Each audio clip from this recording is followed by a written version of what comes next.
7 ways to become a crabby broke-ass. As you enjoy the usual copyright disclaimer, rest assured that if you came seeking a carefully researched presentation with numerous footnotes citing authorities throughout, you've come to the wrong place. This is a collection of opinions, observations, sometimes rants about those opinions and observations.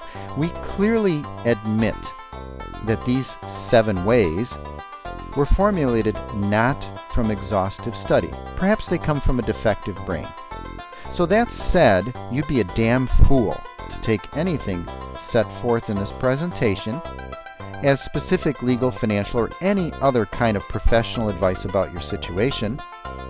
Get a lawyer, accountant, financial advisor, coach, therapist, interior designer, masseuse to help you work through the kinks of your entrepreneurial journey. We see the publications, don't we? They're enticing us to get rich without trying very hard. Spend 90 minutes a week working in your PJs and make millions. Online techniques for $1 gazillion. Checks in your mailbox. Okay, we need to update the last one. It's now deposits into your digital online account, isn't it? Rather than the archaic world of paper IOUs and snail mail. All of these come-ons purport to seduce you into the solo entrepreneur lifestyle, don't they? They are plans for independent wealth creation. And isn't that the goal of every wannabe small entrepreneur? Let's look at 7 ways instead that you can become a crabby broke-ass. Now note that there's 2 parts to this goal. You will lose money, and you will become unhappy in the process.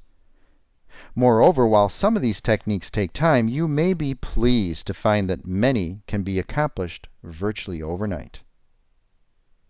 Our first way is to consider purchasing every get-rich-quick scheme you can. After all, the videos show the creators of these schemes sitting around their pool that's located along the back of their mansion. Well, at least it's someone's mansion anyway. And they're simply being magnanimous by sharing their wealth creation ideas with you. Most often they'll tell you that while it took them years and struggles and lots of dollars to come up with their approach, their plan, their program, their scheme, they're now willing to help you for a low price. Purchase enough of these programs, put into place as many of the techniques as you can, and you may very well be on your way to being poor and despondent. Second, if you're going to start a business, you're going to need professional advisors. This is true. Lawyers, web designers, accountants, other consultants, they're likely to become part of your team. But consider whether this is a surefire technique to becoming unwealthy and unhappy. Pick those financial and business advisors solely based on how much they're going to charge you.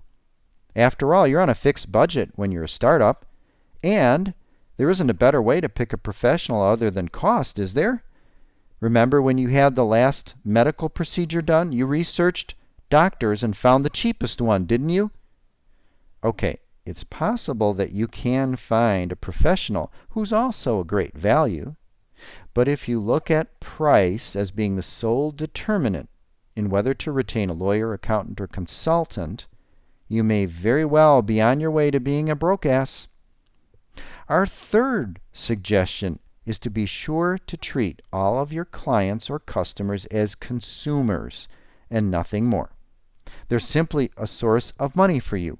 Your sole goal is to reach into their pockets, figuratively, please. Not to truly provide value or a service. Your objective is to get those rubes to part with their dollars. That's what you believe capitalism at its core says to you. Dollar signs are where it's at. If you fix this belief firmly in your mind, it may help you trundle along the path towards the welfare line.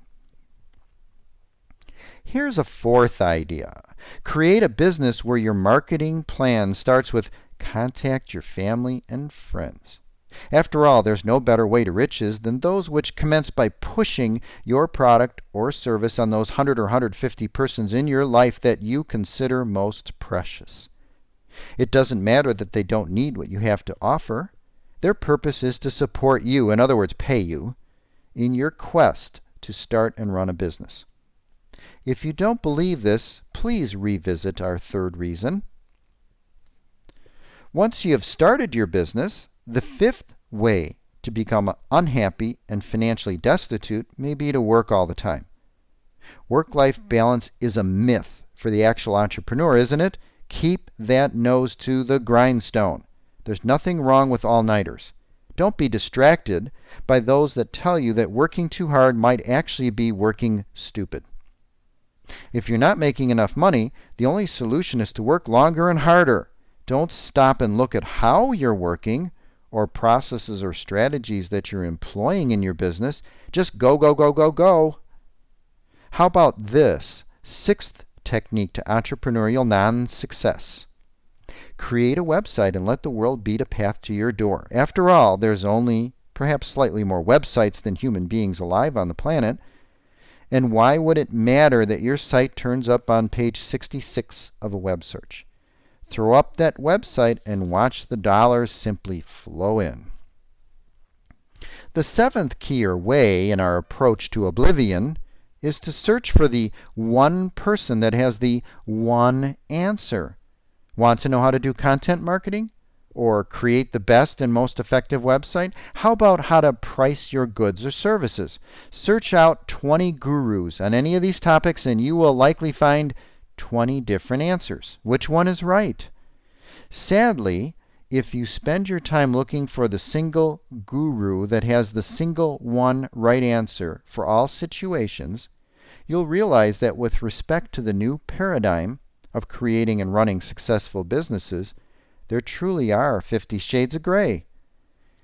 If you wait until you believe you've found the one guy that has the one right answer, you'll never launch your business. Or if you wait to find the one guy with the one set of right answers, you'll be constantly changing your business plan on a nanosecond basis. But don't worry. Lack of consistency is the hallmark of success and a cool way to be a smiling millionaire, isn't it? Well, I hope our 7 ways have truly inspired you to think through some ways that are perhaps less effective to trot upon during your entrepreneurial quest. I think that you understand, of course, that this is tongue-in-cheek, and of course none of this is to be taken as gospel or advice for you. But let me leave you with one way to truly avoid being a crabby broke-ass. Realize that you don't need to know all the answers. What you do need to know is to learn how to ask the right questions. It's simple, but it's true. Now, here's to your success. Visit www.CrabbyBrokeA.com and learn some more effective strategies to help you on your entrepreneurial journey.